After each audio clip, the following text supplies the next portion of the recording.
Now it's time to see who has the heart. If you put your effort and concentration into playing to your potential, to be the best that you can be, I don't care what the scoreboard says at the end of the game, in my book, we're going to be winners. This is your fight. Now go out there and take it. Okay, people, 10 a.m. Santa's coming to town. Santa here? Santa's coming. Welcome to the Best of Tailgate Talk, where we go back into the archives and hear some of our special guests you may have missed the first time around. We'll be back with the Best of Tailgate Talk after this. Come see all your friends at Applebee's in Athens. 12 minutes guaranteed or it's free Monday through Friday, 11 a.m. to 3 p.m. 7 items to choose from. Can't make it for lunch? Visit them for happy hour, 3 p.m. to 7 p.m. or late night. Half-price appetizers with beverage purchase, 6 appetizers to choose from. Call 233-4430 or order online at Applebee's.com and pick your meal up with Carside to go. Applebee's Neighborhood Grill, Highway 72 in Athens, just off I-65. Eating good in the neighborhood. Real estate, real easy. That's the motto at Innovative Realty Solutions, and providing the highest quality real estate services is their mission. With sound real estate advice, the latest information, and a skilled analysis of the real estate market, Innovative Realty Solutions offers a better home buying and selling experience with a fair, ethical, and, yes, innovative process. Innovative Realty Solutions. Visit them on Facebook, online at innovativerealtysolutions.com, at 100 North Clinton Street in Athens, or call 230-5950. Innovative Realty Solutions. Real estate, real easy. When things go wrong, State Farm is here to help life go right. And Agent Michael Howell is the one who can help get things back on track. See Michael for your auto, home, life, health, property, and business insurance, and be ready for those unexpected twists that life throws at you. Ask about banking and annuities, too. Call State Farm Agent Michael Howell at 232-5400. Visit him online at michaelhowell.net or go see him at 903 South Clinton Street in Athens. State Farm Agent Michael Howell. There when things go wrong, here to help life go right. From day one, First National Bank has been built on a strong foundation of community first. First to lend a helping hand, first to help with community events and fundraisers, first to support local students, athletic programs, and civic organizations, first to support events like United Way, Relay for Life, and many more charitable events, and most importantly, working for our great community. Without you, there'd be no First National Bank. Making communities great together, that's what we strive for. Equal Housing Lender, member FDIC.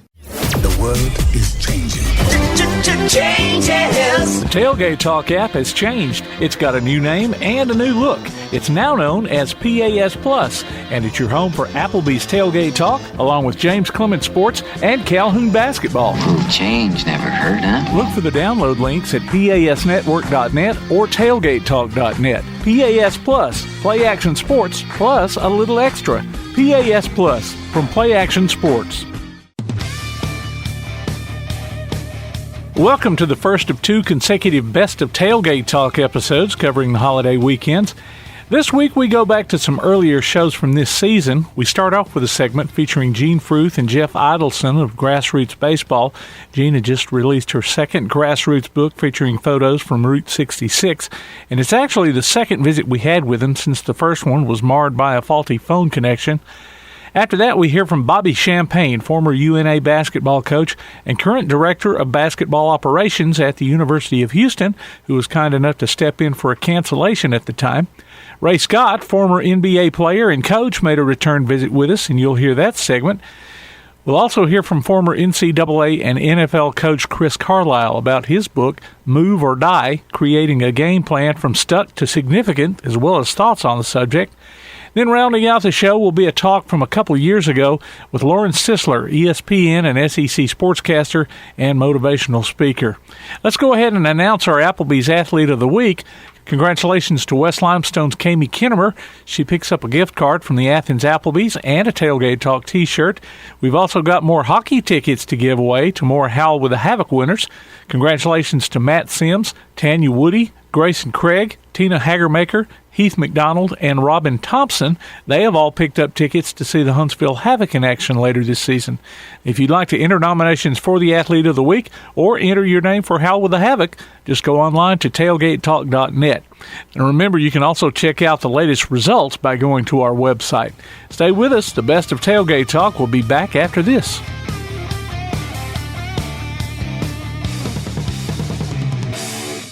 P4 Physical Therapy is a new outpatient provider offering community-based care with a unique partnership model that allows them to consistently deliver world-class outpatient care, emphasizing personalized hands-on treatment. Whether it's orthopedic, physical, geriatric, or manual therapy, sports or neuro rehab, telehealth, or most any type of muscle or joint pain, P4 Physical Therapy promises to treat you with integrity, compassion, faithfulness, and selflessness. Locations in Athens, Huntsville, and Winfield, Alabama, as well as Fayetteville and Knoxville, Tennessee. Look for them on Facebook or online at p4physicaltherapy.com. Daly & Son Car Care is Ardmore's only one-stop auto repair and tire shop. Whether it's major mechanic or brake work or routine maintenance like an oil change or lube job, Daly & Son Car Care has been satisfying customers all over with their fast and friendly service. They're also your headquarters for quality Cooper tires. Stop by and see Wayne, Nikki, or Dale at 25600 Main Street in Ardmore, Tennessee, or call them at 931-427-4651. They're on Facebook, too. Daly & Son Car Care, open Monday through Friday, 7:30 till 5, and Saturday, 7:30 till noon. Ardmore Telephone Company has been operating right here in your community since the 1950s. Over the years, we've brought you advanced communication services such as telephone, high-speed internet, and security systems. And going forward, we'll be right here ready to provide you with innovative services and the high level of customer service you've come to expect. At Ardmore Telephone, our proof is the test of time, running decades deep. We're Ardmore Telephone, and we are here to stay. For more details, call 1-800-830-9946 or visit ardmore.net. Local People's Gas Company in Athens and Ferguson LP Gas Company in Ardmore would like to wish all their customers a happy holiday season and thank you for your support this year.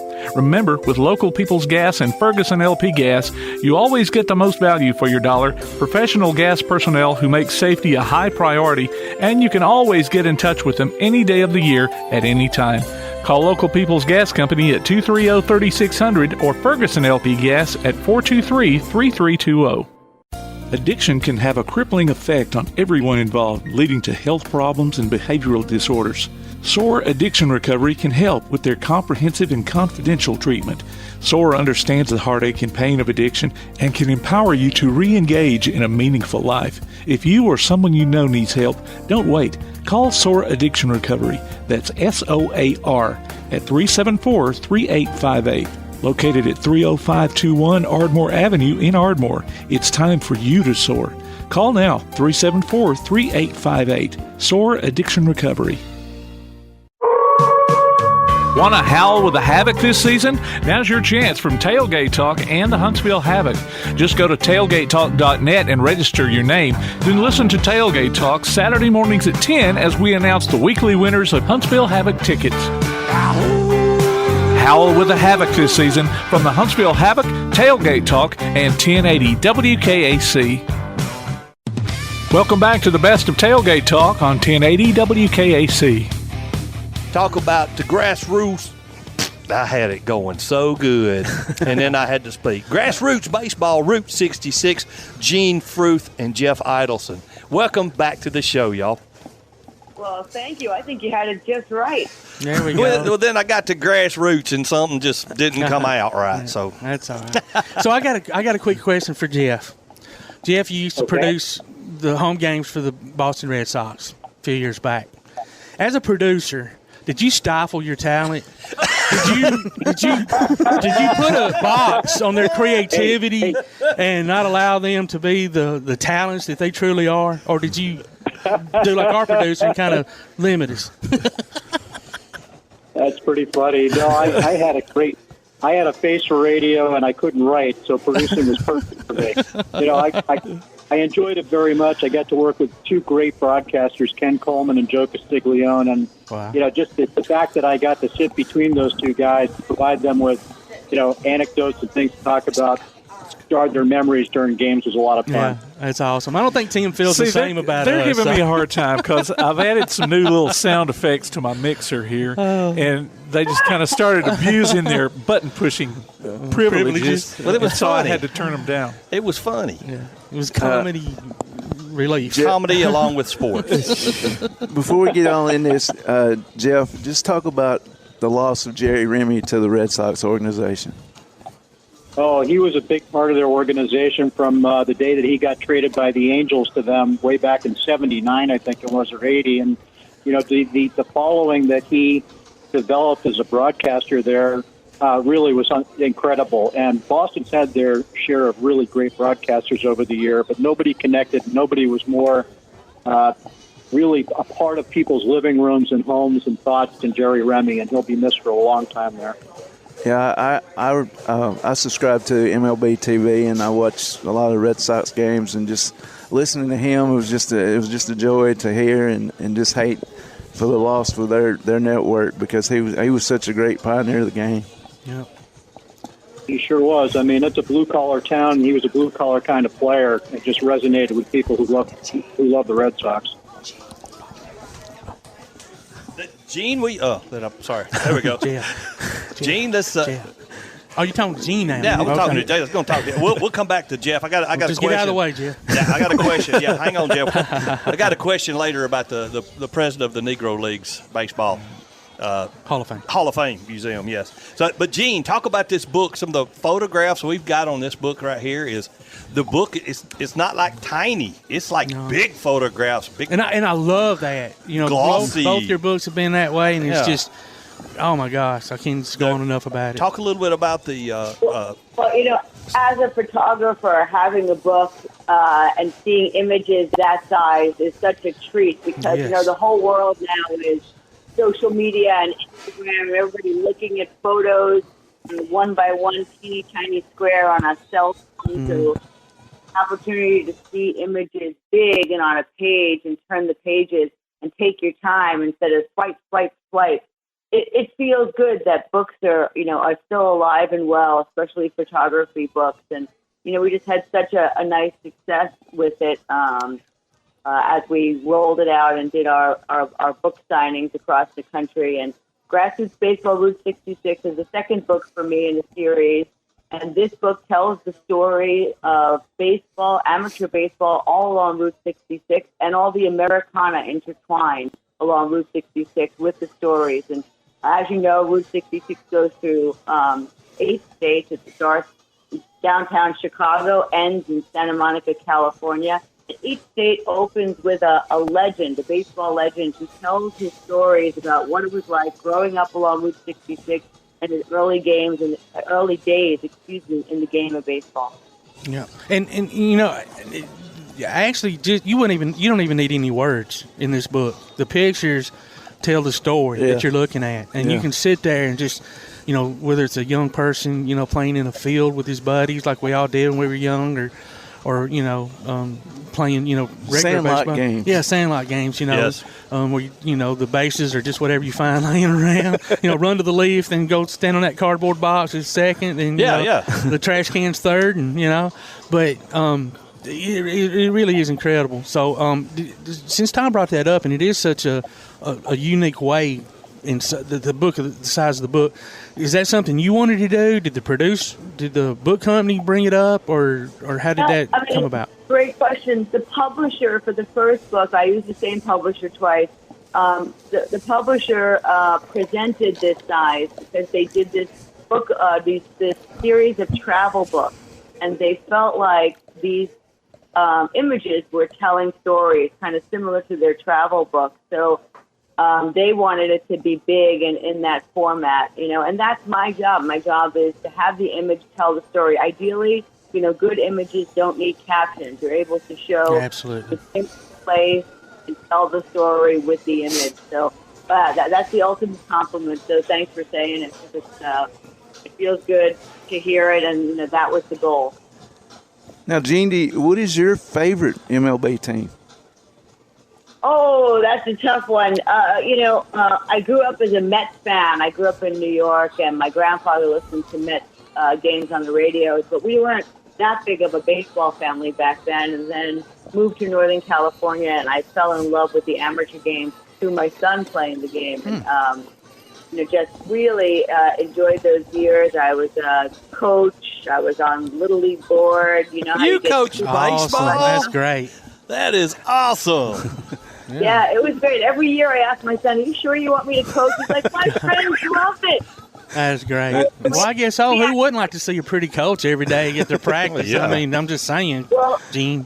I would have. You got to watch Todd. I would have done everything you told me to do. Yes, ma'am. I have to say, we had really good coaches around. I was a good recruiter of coaches. That was probably one of my best.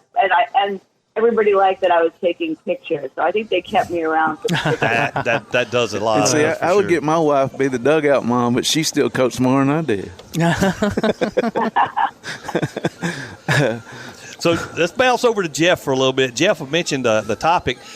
Bob Kendrick, the president of the Negro League Hall of Fame Museum, is a friend of Applebee's Tailgate Talk. He's been on the show a couple of times.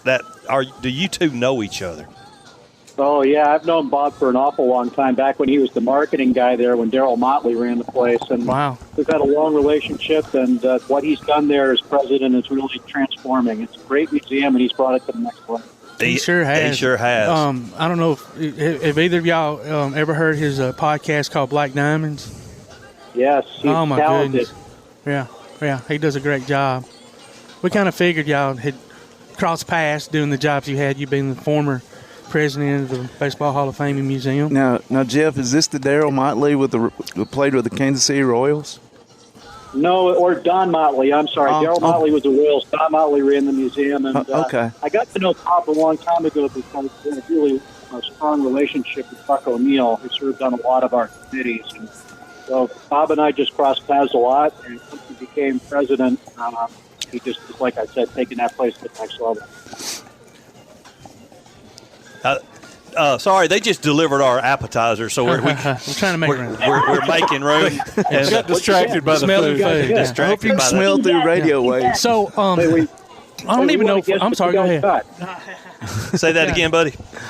We want to guess what you guys got for your appetizers. Okay, man, lay it on us. Go right ahead. I'm going mozzarella sticks. I'm going potato skins, so fully loaded potato skins. Oh, man. Wow. Well, they quit serving the potato skins, and that just kind of... I know, and I love those that things. Made me so and mad. listen, any other week we'd have a big old plate of mozzarella sticks, but for some reason not today. Or maybe they're still not done. I don't know. We got a lot of chicken, though. We got some buffalo chicken nuggets, some barbecue chicken nuggets, some garlic chicken nuggets. Chicken and fries. Chicken and fries. So, how, and I know, I hate, ask them the same questions we asked previously, and the same questions you hear on every interview. Well, they probably didn't hear the answer. Well, so. But how did y'all two I will say meet? that you are a unique interview. Don't say that, Gene. You can say he's difficult enough to live we're around. Country. You can say it. We're just country. But you're the most fun interview we've ever had. We were so excited to come back on. Oh, well, thank you, and we'd love to have y'all anytime. Absolutely. So how did y'all two get together and to create all this good stuff? Great stuff. After the first book, Grassroots Baseball, Where Legends Begin, I wanted to grow Grassroots Baseball into something more, and I was at a point in my life where I wanted to give back to the sport I love, the craft I love.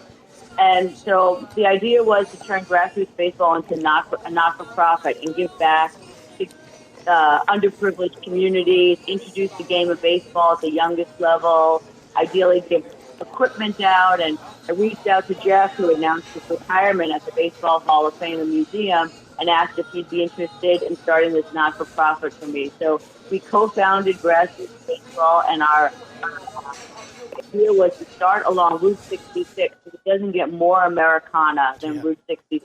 So we did clinics for kids. Hall of Famers joined us. We had a big RV with sponsors all over it. Jeff did all the driving. Good for y'all. There's a lot of appetizers in that RV. Yes, absolutely. Yeah. Well, I mean, so, and we brought this up last time, yes, Americana, middle of the country, Route 66. But there's some good baseball right here in the South. We're football, obviously, king.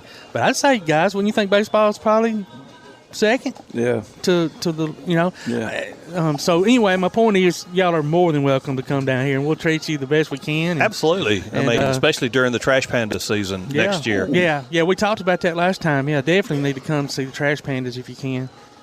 Yeah, we have to. I'm excited to see them. I love that part of the country, and you're right. It is football country, but baseball is still alive and well. There's a place for both. Oh, yeah, absolutely. And of course, up in Nashville, they're trying to get a team started up there, too. And I hope they get one, too. Yeah. Oh, absolutely. I really think they're going to. I'm excited about that. Yeah.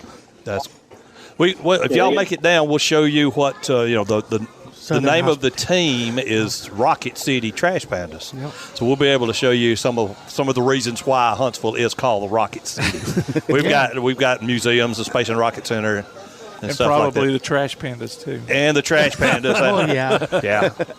I have a little bit of land, and there's lots of Trash Pandas gets caught in the trail cams. Oh man. So Gene, we talked about this last time too. Just you're so talented and have a gift for the moment, I guess. I don't know how to really describe it, because when you're looking at your pictures and they do tell a story, like when you're taking those pictures, I mean, is it something that you're thinking about it at that time, or is it just you're just taking pictures? I don't know how to word it. I mean, every time I go to a ballpark, whether it's the World Series or a Little League game, I always create a plan before I go. And this, I was, creating this book, and you want each page to be a surprise and tell a different story. So it's not all just little kids; it's old guys playing vintage ball. It's minor league baseball. It's guys, adult baseball on pueblos in New Mexico. So it's having these stories and having each page be unique and something for the reader to be surprised by when he or she turns the page. And so part of the plan is also being able to capture that. And with a book, it's not just images. You got to change up the scale and show some details and have some big, wide openers to tell the story. So I go early, I scout the location, and I think about what I want to get and what I'm looking for. It doesn't always work out, but if you have a plan, you got a much better chance of capturing what you're looking for. Yeah, well, you do a wonderful job of it. Absolutely. And I asked this last time, and I don't think that we got the complete answer. Whenever you went to putting these books together, you talked about having a plan. Do you, you've got your pictures, and then you've got the words of some of all these iconic people too. Does that happen at the same time, or do you get your contributors and then match the pictures to it, or the other way around? Or the first book, we got the essays late, and the pictures were already taken, so I didn't have that opportunity. But this time, you're exactly right. We were able to get most of the essays really early, and it was COVID, so I was still had to go out and do a lot of shooting. So we got these essays in, and I tried to use the essays as a roadmap to be able to tell the story. So Ryan Howard talks about going to Ted Drew's ice cream shop with his Little League team after games, and I was able to capture little teams at the Ted Drew's ice cream shop. Oh, sweet. That's awesome. And it really made it, kind of fun to be able to include some of these tidbits that they talked about growing up. And I went out and found them, and sometimes it made a great picture. Well, Jeff, I'm going to go back to you for a second. And I didn't realize this until I read some more, but there's only been 7 presidents of this museum, guys, for the Hall of Fame in the 82 years of its existence. Wow. And, of course, Jeff was one of them. You get called back in April of 2021 to serve as interim, which was really nice of you to step in after being away. Was that a hard decision, or whether it be family or personal, or how did all that work out?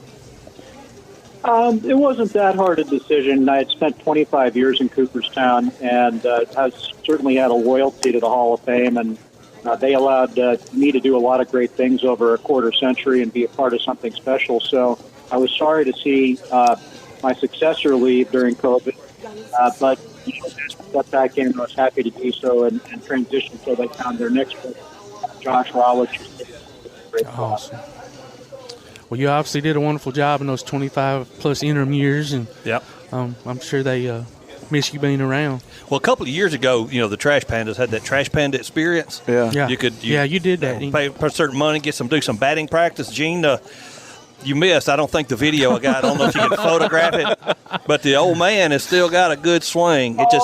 I want to see that. Just don't ask me to run to first base, okay? Videos don't go away. They live on YouTube somewhere. We're going to find it. It's on Instagram. I've sent you a friend request on Facebook, so there you go. I'll find your Instagram. You can go ahead and you put that on page 4 of your next book. Yeah, old Tom Cat still got that short, quick swing that his dad taught him when he was 12 years old. That's awesome. Did I post that on our Facebook page? Old Timers game. So, the I video. don't know. Yeah. Maybe you did. I'll Send me a request.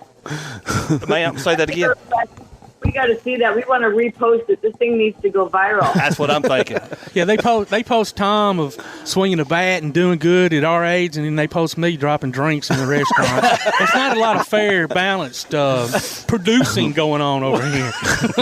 I'm on it today, fella. We all have our roles. Yes, ma'am. That's right. I know mine, and it's not a very good one. Oh, well, y'all, thank you so much. It's easy on the plastic, dude. We got sensitive microphones.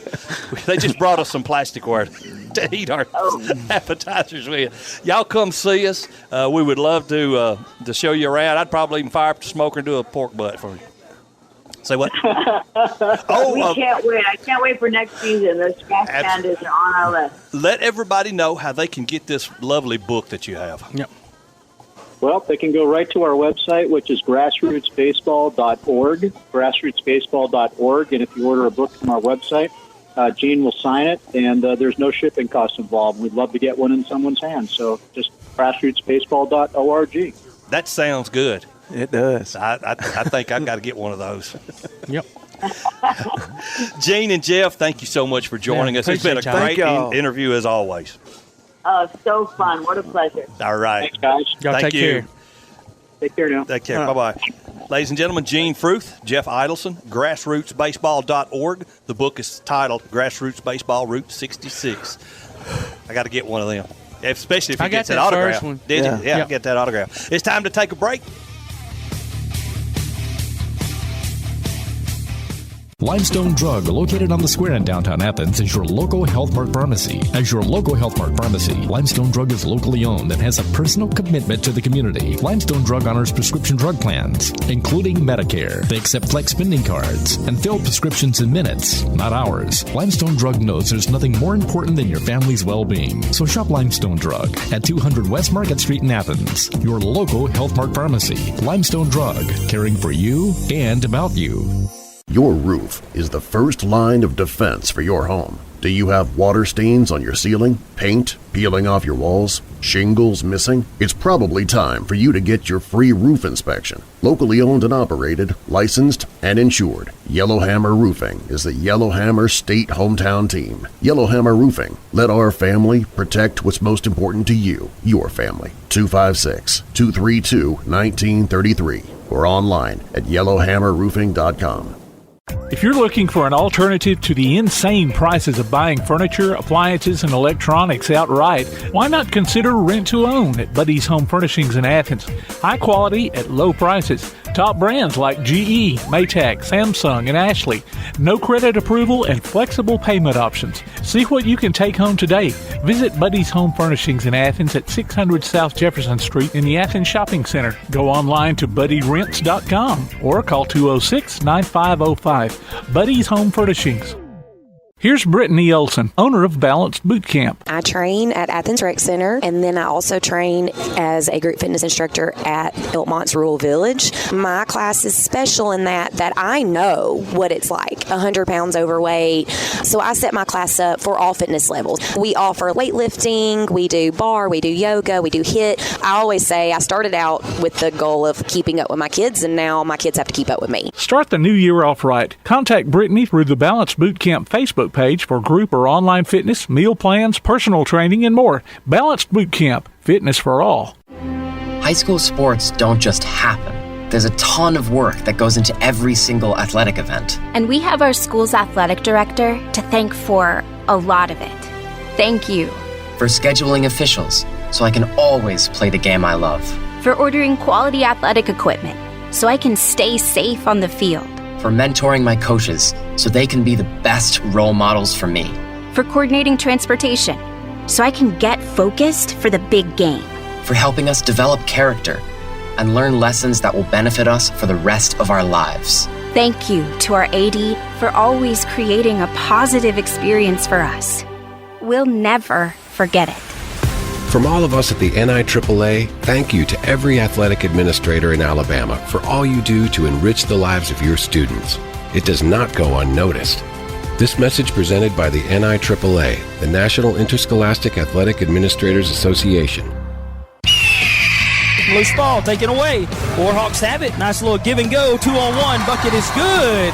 Join Play Action Sports as we bring you coverage of Calhoun basketball this year. The Warhawks are tipping off their first season on the hardwood in over 20 years, and you can hear live action from men's and women's teams streamed on the PAS Plus app or online at pasnetwork.net. Check out the archives on the Play Action Sports website or on your favorite podcast platform, too. You can also hear select games on Sunday afternoons on WKAC Radio. Calhoun Warhawks basketball is back, and we're here to bring it to you from Play Action Sports. You're listening to the best of Tailgate Talk on 1080 WKAC. We've got former UNA basketball coach, current director of basketball operations at Houston, Coach Bobby Champagne. Coach, welcome to the show. How you guys doing, man? We're fine. We're Wonderful. fine. Congratulations, man, on the new hire. Well, it's kind of new. I mean, it's been a few months, but yeah, last year at this time I was teacher in service at Tharptown High School down in Russellville. So been a crazy 11 months. I was gonna say Houston's a little bit bigger than Russellville. Just about 4,350,000 more. That ain't much difference. Now, obviously you got three sons and a daughter, and a couple of your older sons, or a couple of your sons are a little bit older. Did the whole family move out there with you, or did some of them, or I guess they're maybe in college? I don't know. Yeah, my oldest son plays at Christian Brothers. He's going into his sophomore year at Christian Brothers, and then my two Will and Joe are at Auburn, and then my daughter is a junior at Florence High School. So we're kind of a you spread out like mayonnaise, Coach. Yeah, we're spread pretty thin, but I did a pretty good recruiting job about 26 years ago, and my wife is really good at holding this ship together when I'm bouncing around from El Paso to Atlanta to Florence to Houston. So she's a good one. Yeah. Well, I mean, it takes a family effort. Coaches' careers are so different than so many other professions. Y'all are constantly you had that long run at UNA, obviously, and very successful, and we miss that. But that was kind of a jab. My bad. I didn't mean it to be that way, Coach. It just with Todd, Coach, things just come out. You can't take them back.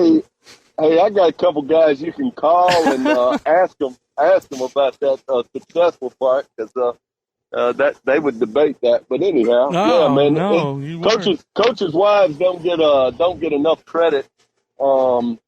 That's the one thing that I will say as a Division II head coach that a lot of guys don't understand. You have a lot better family life and can spend some time with your own kids. As a Division I assistant, I spent more time with everyone else's kids than I did my own. I'm sure.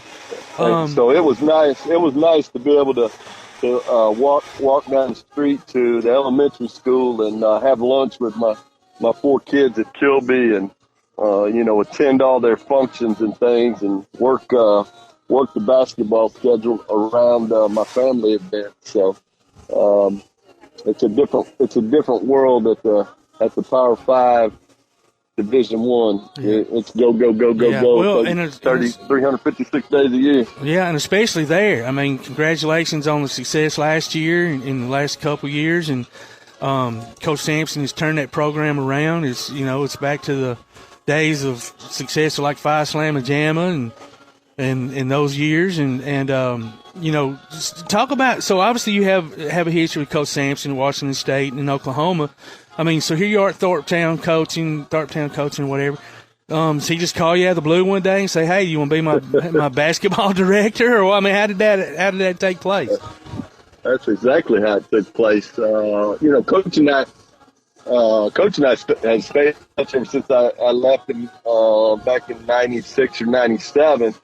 We played him when he was at Indiana. We played him when he's here at Houston, and anytime when he was with the Bucks or the Rockets, and they'd come to Memphis, the family would go over there and see him. And I think one year we were playing Christian Brothers, and they were playing Memphis, and I went. We all went over to practice and went and had a meal with the team. So we stayed in touch. But yeah, I'm teaching first period, second period career prep down there at Thorpetown, and my phone rings.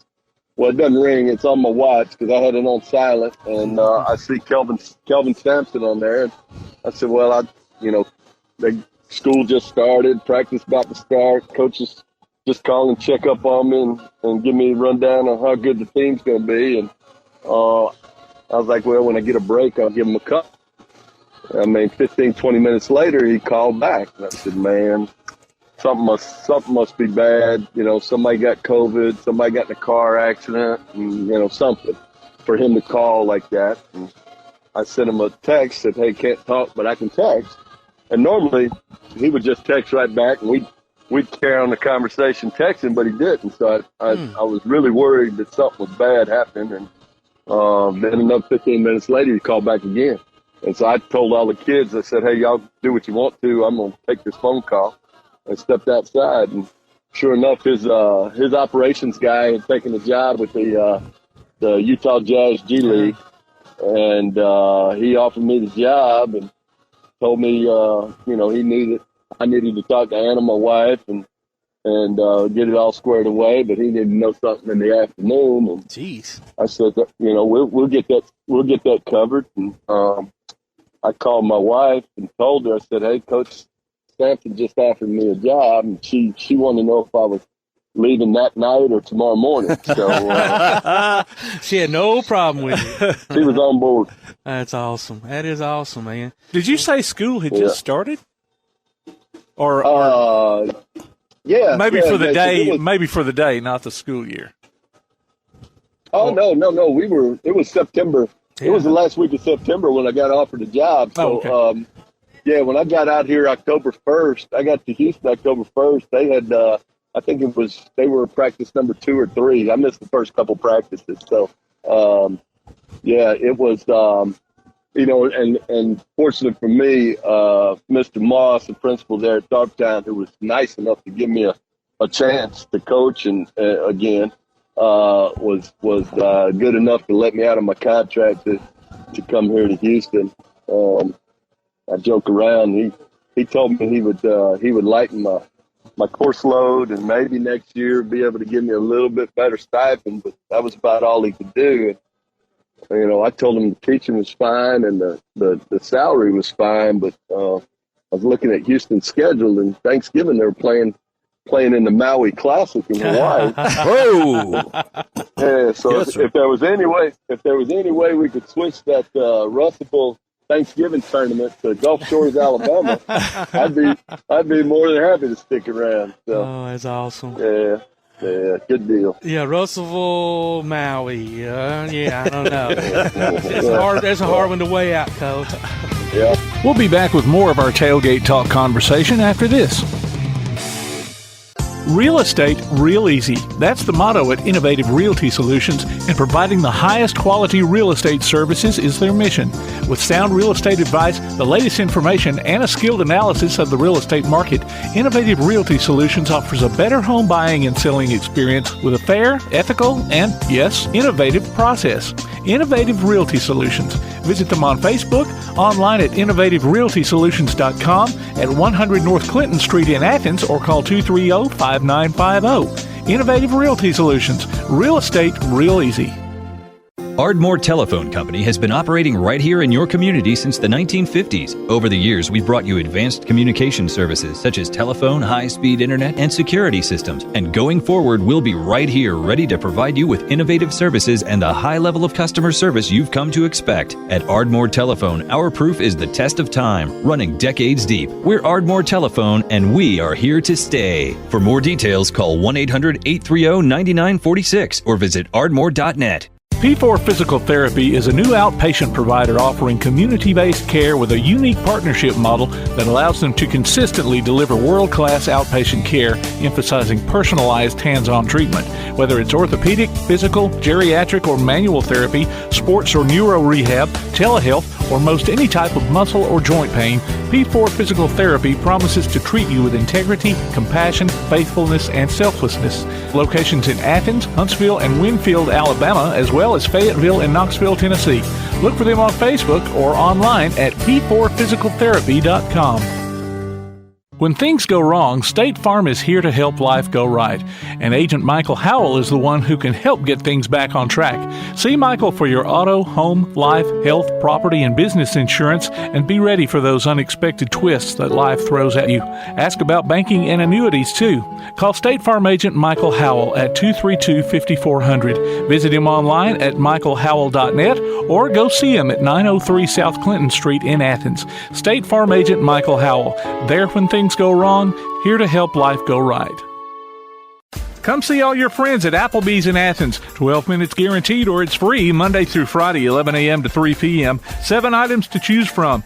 Can't make it for lunch? Visit them for happy hour, 3 p.m. to 7 p.m. or late night. Half-price appetizers with beverage purchase, 6 appetizers to choose from. Call 233-4430 or order online at applebees.com and pick your meal up with Carside to go. Applebee's Neighborhood Grill, Highway 72 in Athens, just off I-65. Eating good in the neighborhood. So, how are the kids? Well, Emily made the honor roll. Oh, good for her. Yeah, we're really proud of her. Tyler, on the other hand, though. What's going on? He's been moody lately, just feeling down and not like himself. Oh, we've been there. Nick was struggling last spring. He was so anxious and stressed. Really? What helped? Well, he joined the soccer team. And ever since, he's been a lot happier. He has more energy, he's less stressed, and he's definitely in a better mood at home. It's made a huge difference. That's awesome. Yeah, I'm glad he's getting out of the house, he's getting some exercise, and he's off his phone for once. It's been good for his mental health. Sounds like it's been good for your mental health, too. Participating in Alabama high school sports improves students' physical and mental health. Encourage your son or daughter to get involved. This message presented by the AHSAA and the Alabama High School Athletic Directors and Coaches Association.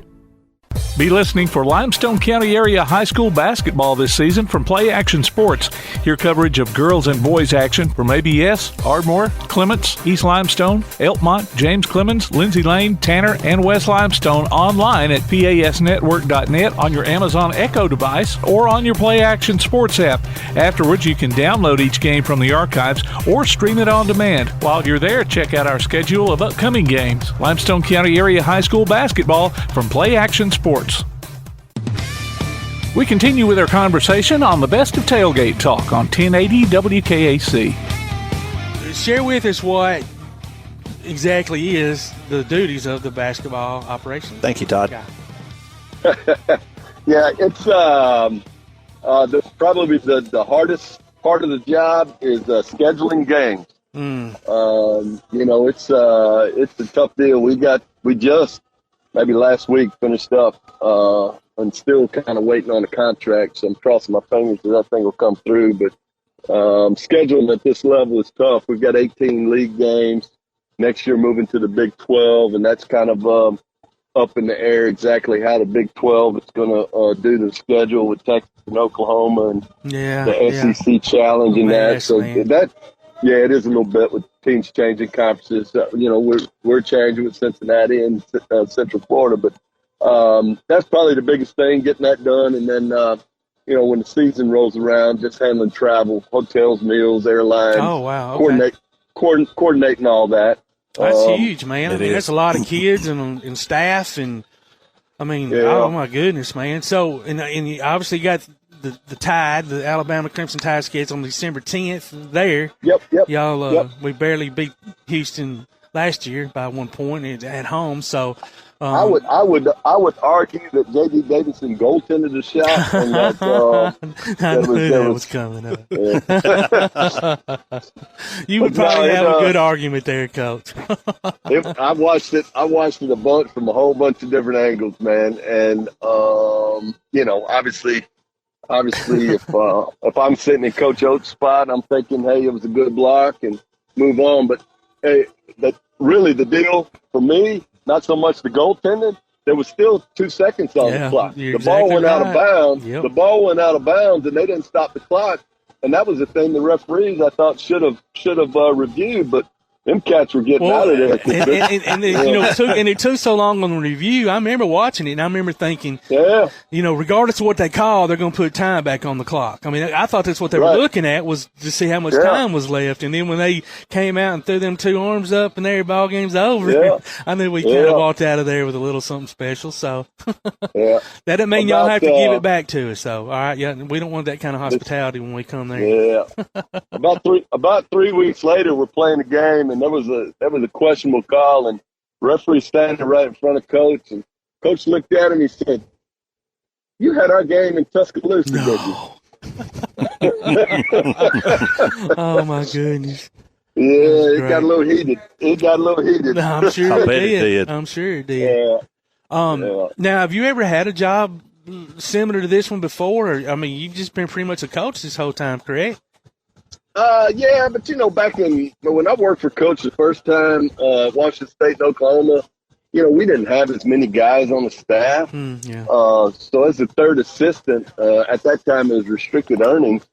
We weren't allowed to recruit, so a lot of the administrative, organizational stuff kind of fell in my lap. And then, man, as a Division II head coach, you're the head coach, assistant coach, the manager, the trainer, travel agent, you're doing all that stuff, coordinating meals and hotels. So, I've probably done this since my days at South Alabama. Some form or fashion of it. Yeah, it's just a little bit different. At this level, we're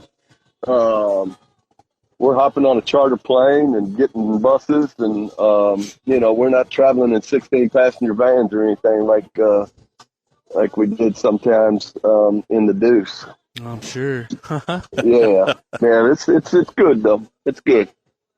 And we won a lot of games last year. And coaches, like you said, coaches won a lot of games in the 8 years he's been here. Yeah. 32-6 last year. Yeah. So.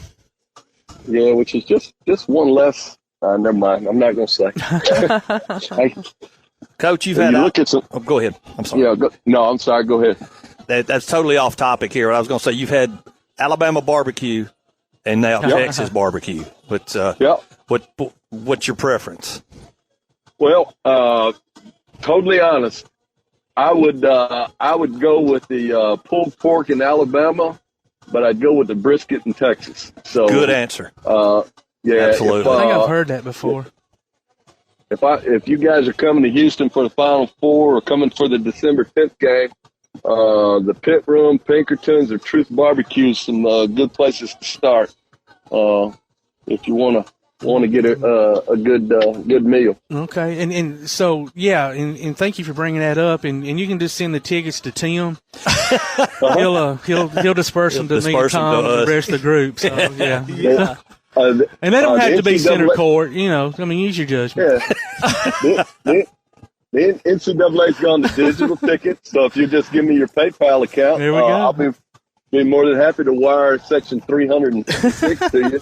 Oh, I'm sure you're behind. I've got a PayPal account. I've got a PayPal account. That is awesome. Yeah.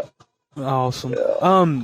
So during not basketball, I assume this is a full-time job, but not a full-time job. Are you splitting your time between here in Alabama, or there in Alabama, or what? No, so it is a full-time job. We just, our guys are here in the summertime.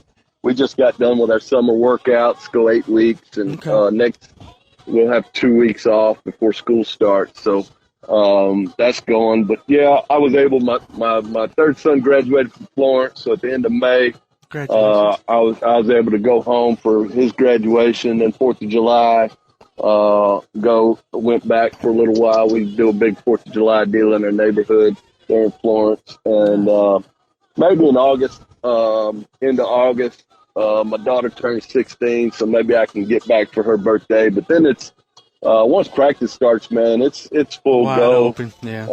And lucky enough, last year, my when we played Memphis, obviously I got a son playing in Memphis, so that everybody was able to come. They all came to San Antonio for the Sweet 16, Elite 8. That's great. Games. And let's see, my wife came out for our exhibition game. My other son came out for a game around Christmas. So we're kind of figuring it out. It's about every 90 days or so that I'll get to see somebody in my family one way or another. But it's been a little bit of a sacrifice. But yeah. I think my wife and kids probably enjoy not having me around as much. I know my wife would. So. Yeah. And that's why we've been married for 26 years. I spent a lot of time away recruiting. That's awesome. Hey, Coach, thank you so much for your time, and best of luck this year at Houston. And, we'll definitely be keeping up with you. I love Houston basketball, have for years. Yeah, so. Man. And I'll come out here December 10th when we play the Tide, and I'll take you over to the barbecue spot. All right, and we'll tell Coach Gross you said hello. Yes, sir. Thank you. Thanks, Coach. All right. Bye-bye. Bye-bye. Ladies and gentlemen, that former UNA basketball coach and current director of basketball operations at University of Houston, Coach Bobby Champagne. Great interview, Coach. Thank you very much. You're listening to Applebee's Tailgate Talk on WKAC, the Big 1080.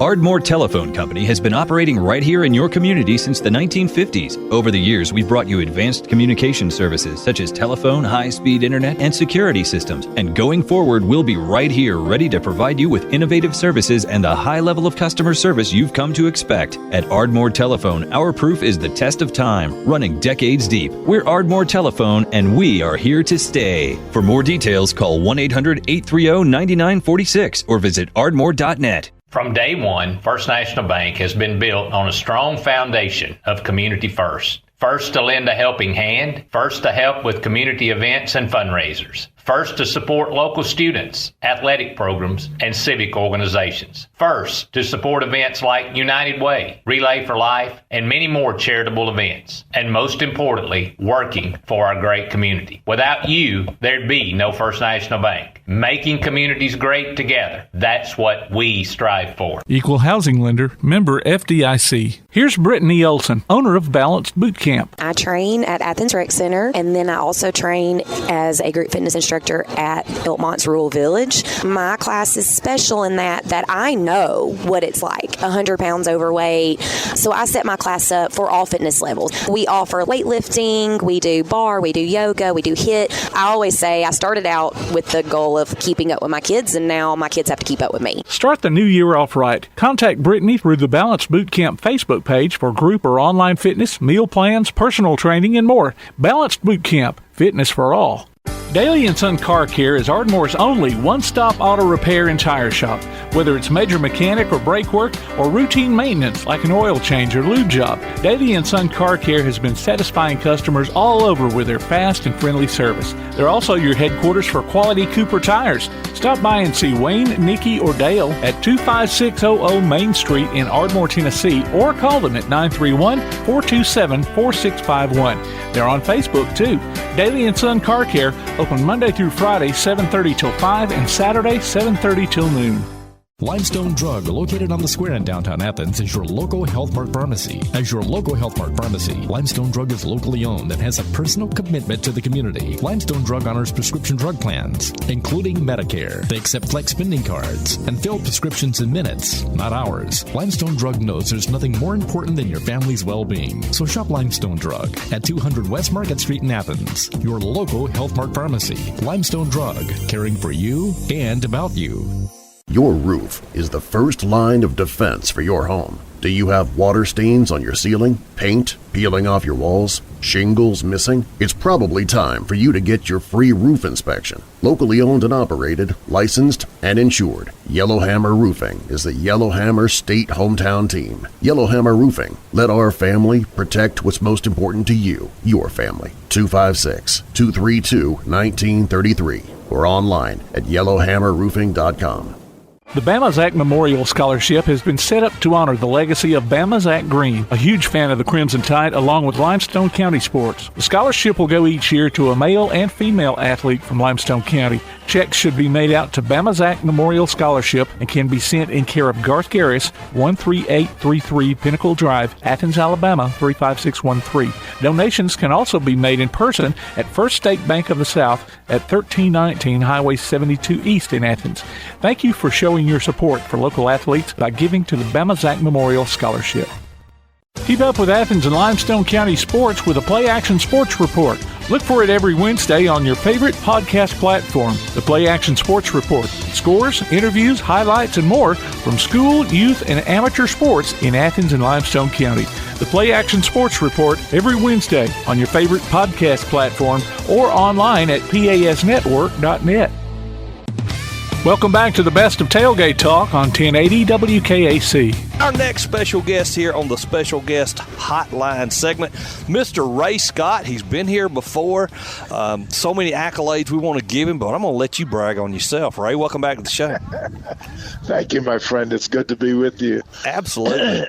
Yeah, well, I have no brag. I'm just happy. I got to write a book and it's been well received, and I've gotten calls and cards from my friends in the NBA. I spoke to Ricky Mahorn yesterday. I got a card from Wally Jones, and these are guys that were kids when I was a player, and so that we had the relationships as to where they wanted and read my book and are telling people that it's something they enjoy. It's just a great feeling. Absolutely. Now, I'm looking at this is my first question to come up. As a coach for the Detroit Pistons, 1972 to 1976, NBA Coach of the Year in 74, so that's awesome. Now, did you ever hang around with Rodman and Isaiah Thomas and Bill Laimbeer and that group of Pistons? You're cursing now. You're cursing because I'm a Lakers fan. So. Man, those I don't know that those days can ever be replicated. The rivalries between the Pistons, the Bulls, the Lakers, the Celtics, and that era of player was.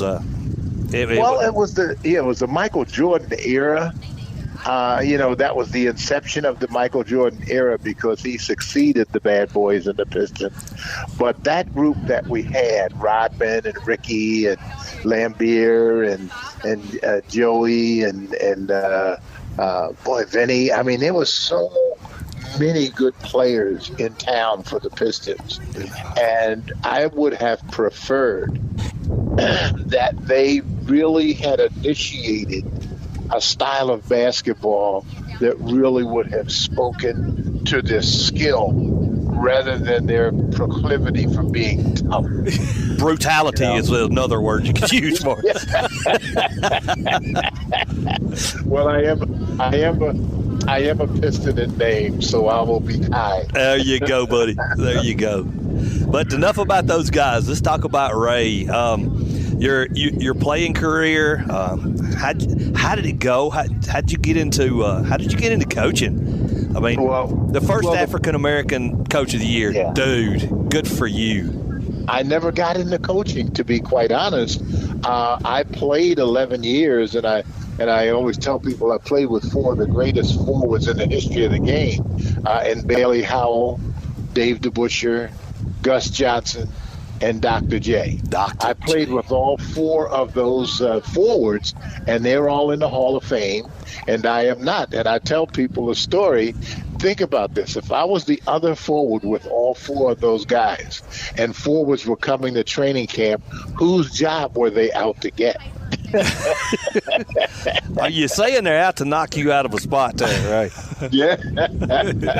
So that was my playing career. I mean, I played, beside those guys, and I played with the great Dave Bing and the great Earl Monroe. But the coaching part of it, I was just asked to come back by Earl Lloyd and assist him with the Detroit Pistons because he had become the first African American bench coach in the history of the league. The other three coaches were all player coaches: Russell, Adels, and Lenny Wilkins. But Earl was the first guy that was the bench coach, and he asked me to come back and help him, but I couldn't refuse, because he's the guy that brought me into the league and mentored me. I was his assistant coach for 7 games, and then they appointed me the head coach. I didn't know what I was doing. I hadn't thought about it. That was not in something that was in my bucket list. But I became the coach, and I just went back to what I had learned as a player and tried to get, I played on losing teams and I played on winning teams. And the one common thing on winning teams was a sense of camaraderie and support and defense.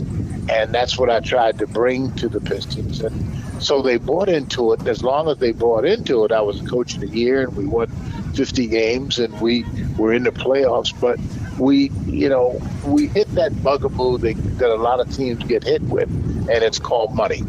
Players, they have a good year, and the first thing they want, as you guys know, they want money. And so that changes your whole concept. People are worried about, and the agents are worried about how much the players is going to be paid. And I came from the era that you only got paid if you won. Yeah. And I was bringing back an old virtue. And so it just didn't work. And but I was never really programmed to be a coach.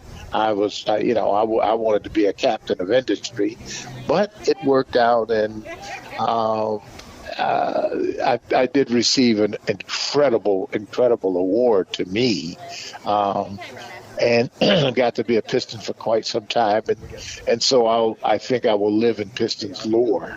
But Rick Carlisle and I are the only Piston coaches of the year. That's awesome. You said when you win, you always coming back for money. I keep trying to get Tim to pay me more, but he just said, "Hush, or I'll fire you and rehire you for lower wages." Well, we'll have you out there washing those cars. That's right. No, our show is voluntary. It's a blast. But how much time do you get to spend on the basketball court today? Are you around the gym around the players at all? No, I'm debilitated at this point. Oh, I'm sorry. I'm with a walker, and my last birthday I just turned 84, and I've been blessed to live to this age. But I, with arthritis and the back, I got stenosis of the spine. Oh, wow. All the requisite stuff that you get from. In fact, I talked to Ricky yesterday because he has a bad back and has had several back surgeries, and we talk about how we blow up our bodies and playing 100 basketball games a year professionally. He did it for 19 years. I did it for 11 years, and that's not counting the college years and high school years. So we did a lot of banging of our bodies that we pay for as we age. Yes, sir. And but that's the nature. That's what we chose. That's what we loved. That's what we love doing. So I don't think it's a penalty. I just think it's a price that you pay for utilizing your bodies in the way that we did. This is so far off base. Forgive me if I'm going the wrong way. We do chase rabbits. We do chase rabbits down a hole every now and then. But I think about the movie Airplane, and Timmy's in the cockpit.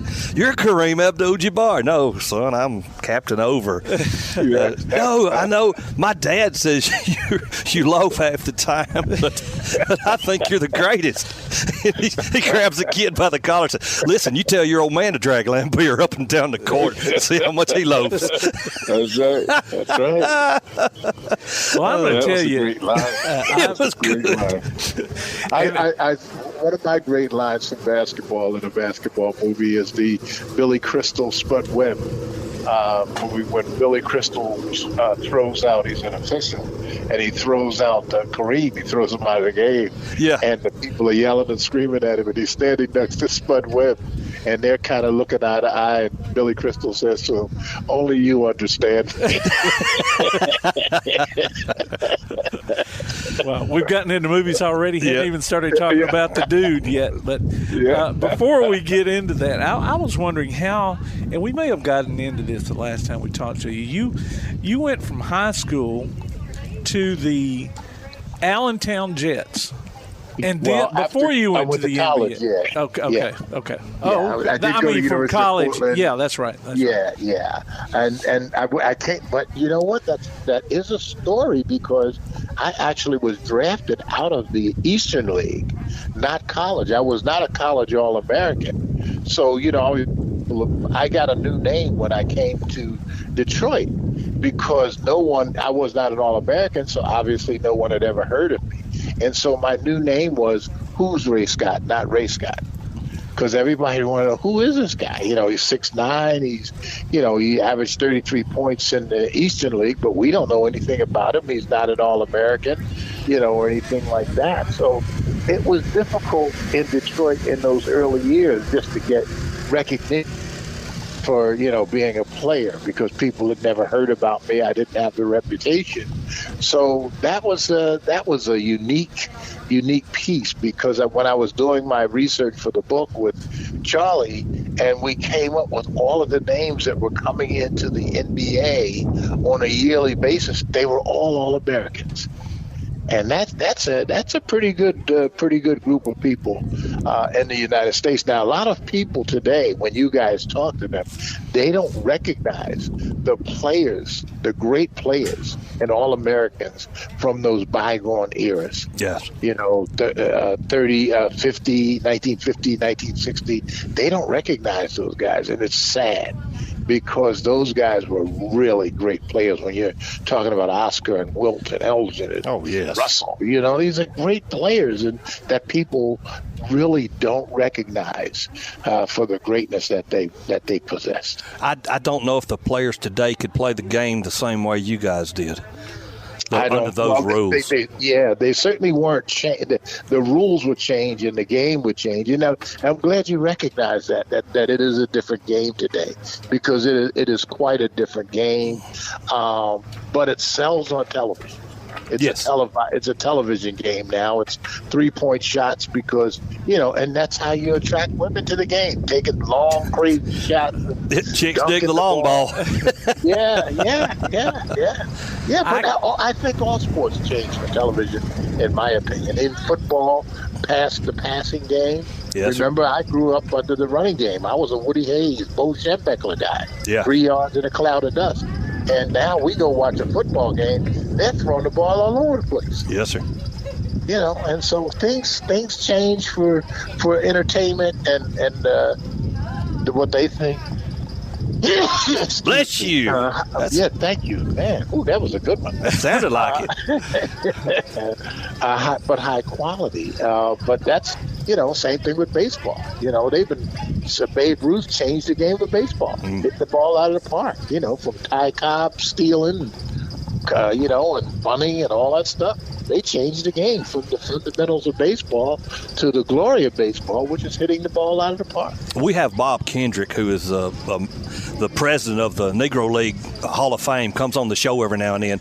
And buddy, I love hearing about the players that are there in the Hall of Fame. And no videos of a bygone era of some of the best athletes God ever put on this earth, man. Yes. I know of those guys because my daddy took me when I was a little guy to games to the Negro League games, and I got to see the great Satchel Paige. I got to see Josh Gibson. I didn't know what I was looking at. I just knew after the stories came back to me that I had gotten to see them as a youngster. But that was those guys were great athletes also. Did you ever see Cool Papa Bell? Cool Papa Bell, boy, he could turn out the lights, be in bed before that time. I love you, dude. He is He's fast becoming one of my favorite ball players of all times, and there's no video of him, just from what we're told. Man, great man. Buck Leonard, Buck O'Neill. Yes. They were just extraordinary players. But one of my favorites was a guy named Larry Doby. And Larry Doby was a Negro League player, came from the New York Eli Giants, and he became the second guy in baseball behind Jackie Robinson to play with the Cleveland Indians. So, because when we were kids in that era, we knew about all sports. We didn't just think and concentrate on one sport. Right. We knew baseball. We knew football. People say, well, who was your favorite running back? I go, Alan Amici. And they go, who? Was he an actor? I said, no, Alan Amici was the horse, man. Alan, he was the guy, and he was down there with Johnny Unitas in Baltimore. But we, as kids, we studied that, and we had favorite players from each era. And that's what I tried to do in the book. I tried to bring the flavor of those players, particularly with respect to the NBA and how the NBA grew to be a black and white league. How the NBA, were they segregated? Absolutely. But you know what was keen about the NBA is it was a segregated league for 3 years, from 1947 until 1950. They didn't elongate it and make it last so that it became a household thing. They said, oh, no, we're going to change this. We're going to bring in the African-American athletes. And it wasn't Russell Chamberlain, Wilt, and Baylor.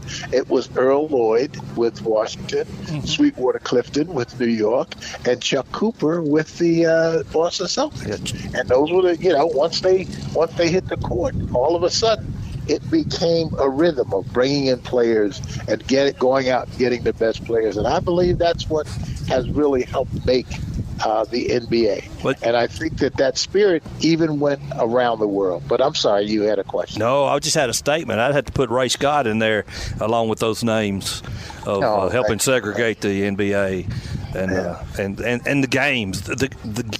Every game, just combine every game into the game, football, basketball. Well, it was a spectator sport, as you well know. It was not a televised radio sport. It was a spectator sport. Yes, so you had to have guys that people had read and heard about, and they would want to go see them play.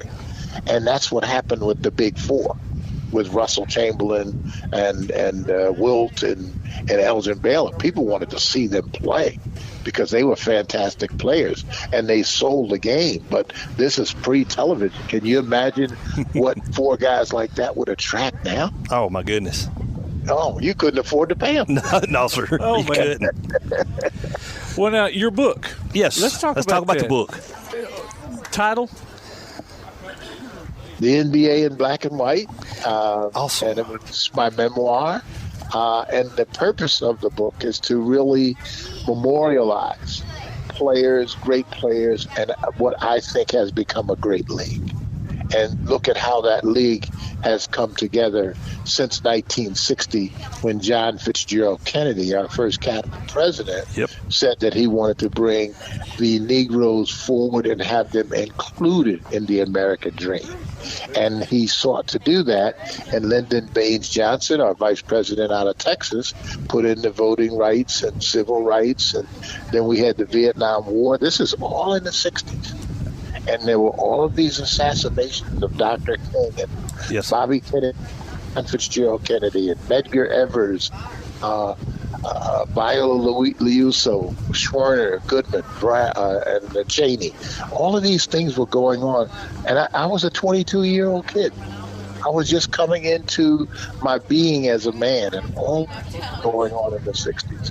But the NBA itself was growing. The NBA itself was correcting mistakes. The NBA had Oscar Robertson putting together in 1966 a union for players, an association that by 1970 was certified by the owners. And the rest is history, is how the NBA grew in leaps and bounds and got television contracts, and Cassie Russell and what was it, Bill Bradley, and then in the 80s you got Magic and Bird, and the league just blew up. It just blew up, and so I think it has become a staple of sports, and that's what I try to write about in the book, how the NBA now stands alongside baseball and football and hockey as the four major sports that we have. Yep. And so and how did they do that? What guys were there that brought us into integration and handled themselves quite well and played the game beautifully? So I try to tell our readers and people that listen to you guys, I try to give them that sense of history. We're going to have this old dude on, Ray Scott, but he knows all the other old dudes.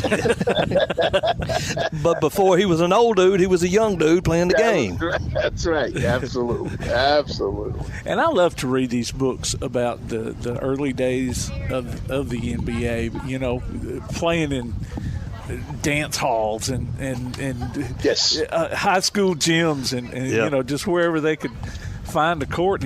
I guess some of them may have even played on outside courts. I can't remember, but that was the Globetrotters. That's what. That's what it was. That's true. Yeah, that they because they played in the Vatican and Bull Rings and all of that. The Globetrotters really they carried the game internationally.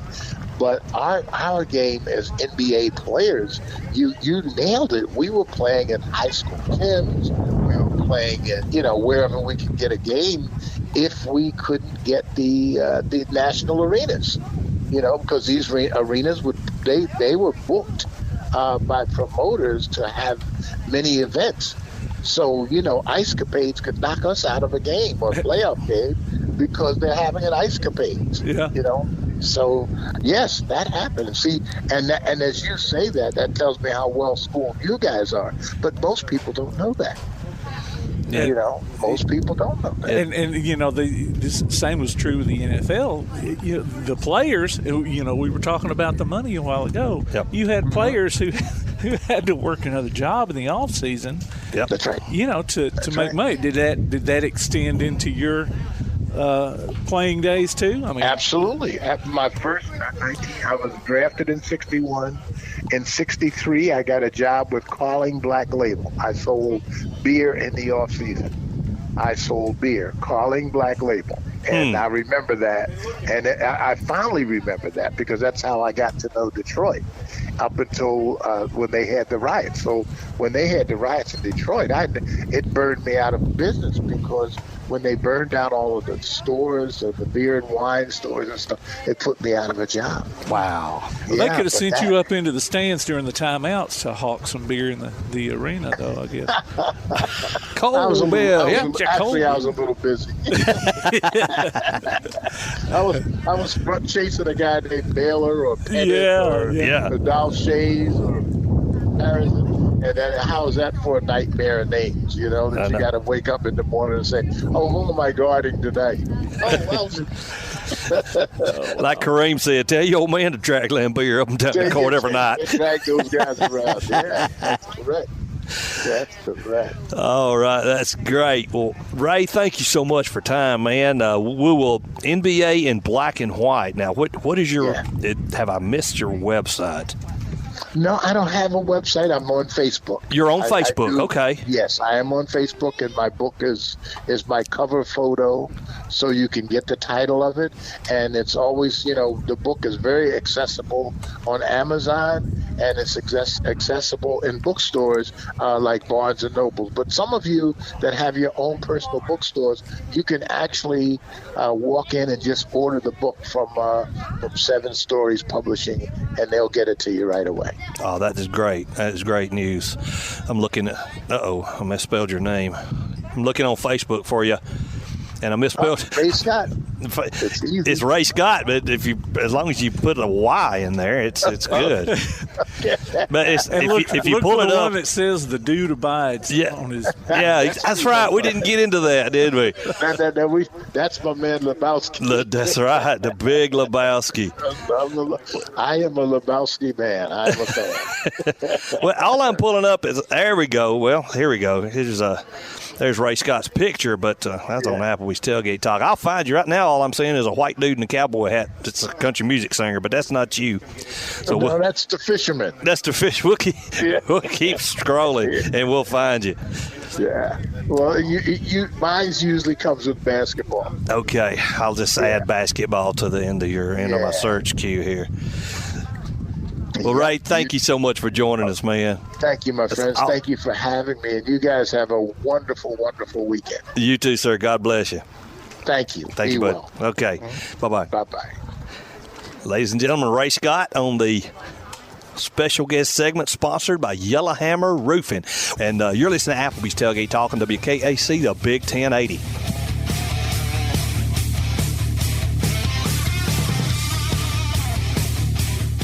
Here's Brittany Olson, owner of Balanced Boot Camp. I train at Athens Rec Center, and then I also train as a group fitness instructor at Elkmont's Rural Village. My class is special in that I know what it's like, 100 pounds overweight. So I set my class up for all fitness levels. We offer weightlifting, we do bar, we do yoga, we do HIIT. I always say I started out with the goal of keeping up with my kids, and now my kids have to keep up with me. Start the new year off right. Contact Brittany through the Balanced Boot Camp Facebook page for group or online fitness, meal plans, personal training, and more. Balanced Boot Camp. Fitness for all. Local People's Gas Company in Athens and Ferguson LP Gas Company in Ardmore would like to wish all their customers a happy holiday season and thank you for your support this year. Remember, with Local People's Gas and Ferguson LP Gas, you always get the most value for your dollar, professional gas personnel who make safety a high priority, and you can always get in touch with them any day of the year at any time. Call Local People's Gas Company at 230-3600 or Ferguson LP Gas at 423-3320. Real estate, real easy. That's the motto at Innovative Realty Solutions, and providing the highest quality real estate services is their mission. With sound real estate advice, the latest information, and a skilled analysis of the real estate market, Innovative Realty Solutions offers a better home buying and selling experience with a fair, ethical, and, yes, innovative process. Innovative Realty Solutions. Visit them on Facebook, online at innovativerealtysolutions.com, at 100 North Clinton Street in Athens, or call 230-5950. Innovative Realty Solutions. Real estate, real easy. When things go wrong, State Farm is here to help life go right. And Agent Michael Howell is the one who can help get things back on track. See Michael for your auto, home, life, health, property, and business insurance, and be ready for those unexpected twists that life throws at you. Ask about banking and annuities, too. Call State Farm Agent Michael Howell at 232-5400. Visit him online at michaelhowell.net or go see him at 903 South Clinton Street in Athens. State Farm Agent Michael Howell. There when things go wrong, here to help life go right. If you're looking for an alternative to the insane prices of buying furniture, appliances, and electronics outright, why not consider rent-to-own at Buddy's Home Furnishings in Athens? High quality at low prices. Top brands like GE, Maytag, Samsung, and Ashley. No credit approval and flexible payment options. See what you can take home today. Visit Buddy's Home Furnishings in Athens at 600 South Jefferson Street in the Athens Shopping Center. Go online to buddyrents.com or call 206-9505. Buddy's Home Furnishings. Be listening for Limestone County Area High School basketball this season from Play Action Sports. Hear coverage of girls and boys action from ABS, Ardmore, Clements, East Limestone, Elkmont, James Clemens, Lindsay Lane, Tanner, and West Limestone online at pasnetwork.net on your Amazon Echo device or on your Play Action Sports app. Afterwards, you can download each game from the archives or stream it on demand. While you're there, check out our schedule of upcoming games. Limestone County Area High School basketball from Play Action Sports. You're listening to the best of Tailgate Talk on 1080 WKAC. We've got Coach Chris Carlisle, former NCAA NFL strength conditioning coach, motivational speaker, author of the book Move or Die, Creating a Game Plan from Stuck to Significance. Coach, welcome to the show.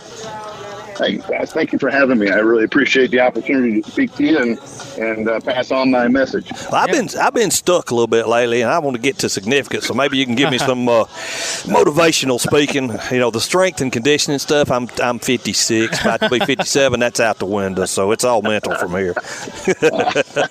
I just turned 60 on Sunday, and I hit it 4 days a week. So, hey, there you go. There you go. Part of life. I hit a golf ball the other day, and my right elbow still swollen, so go figure. I'm actually right now at a benefit for cancer golf tournament right now. So so I'm sitting out here and so I'm putting my clubs back and gonna talk with you guys for a while. Man, we appreciate that. And since you brought that up, you are a cancer survivor, and no, I'm not. Well, no. How do you term it? How do you term it? See, a survivor is one that was a victim. And I never weren't allowed the to become a victim. Yeah. No, I never let it take over my life. Well, and I know, So I know you didn't let the players know. So that was interesting. You kind of fought it on the back burner there behind the scenes. Well, it was my first year at USC, and I didn't want that to be an excuse. Yeah. I didn't want people to treat me differently because be good to him because he has cancer. And so I went along with the process. Hey, I talked to Pete, and Pete Carroll was the only person that knew. And so we went through the process of me going through my chemo and my radiation, and which allowed me to go ahead and do my work, and without any bias by the players, because I wanted the players to think, he's just a regular guy. Right. And I was, I didn't let it affect me as much had as to be tough, the though. doctor said it would. New job and then all that on top of you with your health and all that. So, what an example you were for that. Well, no, it was tough is what you make things. If you want it to be hard, then it becomes hard. So you just go ahead and push through and put that on, like you said, put it on the back burner and live your life. It was 14-hour days, and I get up and go to work and at 4:30 in the morning and work until 8 o'clock at night, and then come back to the hotel and fall asleep. So it was just a process to go through. Yeah. So it was just who I was. I was born with a physical handicap in my legs, and the doctor said I would never run like the other kids, and he was right, because I earned a scholarship in football, and so I didn't run like all those kids, and then I had my front teeth knocked out, and they said, you'll never be a motivational speaker or never be a public speaker, and I am. So keep telling me what I can't do, and I'll go ahead and do it. I love it, man. So you were at Tennessee and Arkansas, a little SEC action, and then you move on to USC. Right. When you got to USC, just from the football aspect, strength coach, your particular job is the same pretty much, what you're trying to accomplish everywhere you go. But from the football part of it, was it a lot different? Do you feel like the Pac-12 was a lot different than the SEC, or style of play and all that? Oh, sure. Yeah. Oh, sure. I think now the difference between going from I got to Tennessee at 98, and we won a national championship, and he's got some rings. So he does. Yeah, you go from the athletes and the facilities we had at Tennessee to USC, where they were coming and they just changed jobs, and so you don't have the athletes, you don't have the facilities, you don't have a lot of stuff going on for you, and so it was a whole different ball of wax, and play is different. It was a whole different process. Well, and you say you don't have the facilities that you did in the SEC. You'd think USC would be. Oh no! We had Urban Meyer and Nick Saban came by to do a promo for their for ESPN on campus, and so they came in and looked at our weight room, and Urban looks at me and goes, "Is this your weight room?" And I said, "Yeah." He goes, "Where did the football team work out?" Oh, wow. I said, "Right here." And Nick looked at him and goes, "Now just football works out here?" I know we have 19 sports and 300 athletes that work through here. And it was a shoebox. And and he said, when I get home, I'm going to kick my strength coach, because he keeps telling me we need better facilities because we can't recruit, we can't win without them. And we had, it was a lot of smoke and mirrors at that time with recruiting. We had water coming through the roof. We had, it was a lot of smoke and mirrors. Yeah. So anyway, we put them together, and I blame that on Pete Carroll. Pete Carroll is an amazing recruiter. amazing recruiter, amazing motivator. He was phenomenal. Yeah. Still is. Sure is. But great weather and pretty girls. That does help a little bit with recruiting. I mean, just a little bit. I'm saying, Coach. Yeah, but I promise you, it was the people that gave you the traffic. The traffic. Everything was an hour away. I don't care if it was 15 minutes I was going to say, it didn't matter if it's a away. 15-minute walk or not. Yeah. Yeah, it was an hour away. Yeah, I imagine that was an eye-opener when you got out there. Woo. Yeah. It was a whole different. I drove from Seymour, Tennessee, to Knoxville, right across the river there. Yeah. And so it was simple. Yeah. And then I moved to L.A. and we live over in El Segundo, over by the airport. And it was in the morning at 4:30. It was a 45-minute drive. At night, after work, it was an hour and a half to 2 hours. Oh, that'd be brutal, man. Yeah. How about that? Yeah. Well, listen. Anyway, let's talk about Move or Die. Forwarded by Coach Carroll. I want to say, man, Amazon, dude, you had so many 5-star reviews, one after the other, and all these wonderful comments. I saw where paper books coming out in January this next year, and so congratulations. It's on audio book and other different ways that you can get it. Tell us a little bit about it. What made you want to, write it and inspire other people? Well, we started talking about it. Too many people say, I'm stuck, and they get to a position in their life that they can't move on. They don't think they can because they put up these walls in front of themselves that doesn't allow them to continue on with their path. And so, an author named Randy Pausch wrote a book called The Last Lecture. And in that, he says those walls that are in front of us aren't there to stop us. They're there to see how badly we want something. And so too many people have those walls that come up and I can't do this, I can't do that because of this and that. But you just made excuses for why you can't be successful.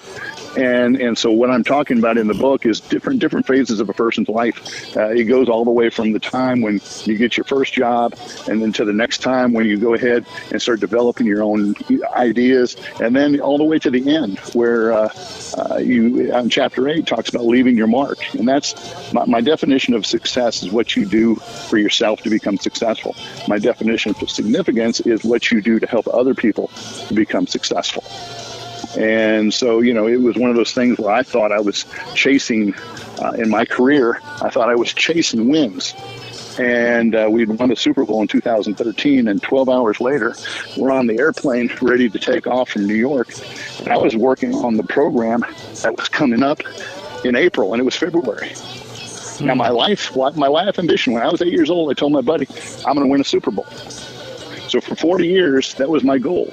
And I had done it, and 12 hours later, I was already working on the next, and I sat back and started thinking right there, maybe it wasn't the wins that made it important to me.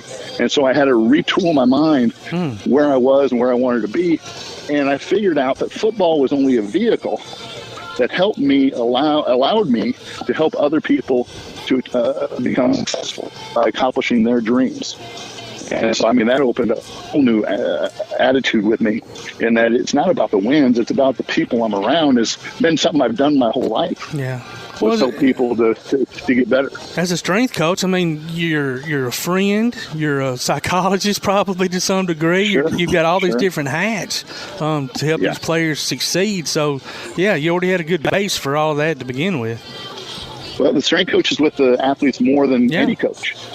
Because in college, when back in we call it the Jurassic era, when dinosaurs like me roamed the world, we were the only ones. The football coaches couldn't talk to the athletes, even be around them in June and July. Yep. And so they would do all their camps in June, and then July, the coaches were out of the house. And so for 8 weeks, they were with us. And then in the winter, the coaches were all out recruiting. So, it was just the strength coaches. That was our opportunity to do stuff. And so, that you become that person who is with them every day for 2 hours every single day. And, nobody sees what we do, but what we do is seen on the field in the fall. Back with more of our Tailgate Talk conversation after this. From day one, First National Bank has been built on a strong foundation of community first. First to lend a helping hand. First to help with community events and fundraisers. First to support local students, athletic programs, and civic organizations. First to support events like United Way, Relay for Life, and many more charitable events. And most importantly, working for our great community. Without you, there'd be no First National Bank. Making communities great together. That's what we strive for. Equal housing lender, member FDIC. Daly & Son Car Care is Ardmore's only one-stop auto repair and tire shop. Whether it's major mechanic or brake work or routine maintenance like an oil change or lube job, Daly & Son Car Care has been satisfying customers all over with their fast and friendly service. They're also your headquarters for quality Cooper tires. Stop by and see Wayne, Nikki, or Dale at 25600 Main Street in Ardmore, Tennessee, or call them at 931-427-4651. They're on Facebook, too. Daly & Son Car Care, open Monday through Friday, 7:30 till 5, and Saturday, 7:30 till noon. P4 Physical Therapy is a new outpatient provider offering community-based care with a unique partnership model that allows them to consistently deliver world-class outpatient care, emphasizing personalized hands-on treatment. Whether it's orthopedic, physical, geriatric, or manual therapy, sports or neuro rehab, telehealth, or most any type of muscle or joint pain, P4 Physical Therapy promises to treat you with integrity, compassion, faithfulness, and selflessness. Locations in Athens, Huntsville, and Winfield, Alabama, as well as Fayetteville and Knoxville, Tennessee. Look for them on Facebook or online at p4physicaltherapy.com. Your roof is the first line of defense for your home. Do you have water stains on your ceiling, paint peeling off your walls, shingles missing? It's probably time for you to get your free roof inspection. Locally owned and operated, licensed, and insured, Yellowhammer Roofing is the Yellowhammer State Hometown Team. Yellowhammer Roofing. Let our family protect what's most important to you, your family. 256-232-1933 or online at yellowhammerroofing.com. The world is changing. Changes. The Tailgate Talk app has changed. It's got a new name and a new look. It's now known as PAS Plus, and it's your home for Applebee's Tailgate Talk, along with James Clement Sports and Calhoun Basketball. Ooh, change. Never heard, huh? Look for the download links at PASnetwork.net or TailgateTalk.net. PAS Plus, Play Action Sports, plus a little extra. PAS Plus from Play Action Sports. We continue with our conversation on the best of Tailgate Talk on 1080 WKAC. You talk about walls. What's the difference between being pessimistic and being realistic? I mean, is it just your point of view, or what? Yeah, I mean that's the whole thing. It's how you approach every situation. You know, and too many people already go into a situation with negative feelings about it. And so they're not going to be able to get over that wall because they've already built their own walls. And so when you go into a situation, you always look at the positive of what can I get done with this situation. And, you know, it's going into USC after they've been down for several years, and people say, you know, the giant will never rise again because it's just not able to do it. And we're able to take it from changing coaches to, a program that was at that time the most dominant team in the country. And so, you know, you couldn't walk in there and say, well, let's just try to get 500. And so it's all about setting your own expectations. And if you always look ahead and be positive about what we're doing, there's always an opportunity to be successful. Yeah. And you know, you yourself, you know, you were at Seattle. Now you're not. And so, you had to do some retooling. That was going to be my question. What's the difference between being a strength and conditioning coach for the NFL versus the college where, you know, the NFL salaries, you know, guys know what they're doing. College kids coming in, they're trying to get playing time. But was there a big difference in that? I was a coach in the high school level. Okay. And the junior college level and the college level and the NFL. And so you're working with different people. You're going, oh, really? Brilliant. But no, you're looking at developing kids in high school. You're teaching great fundamentals. You're teaching technique. You're teaching all that stuff.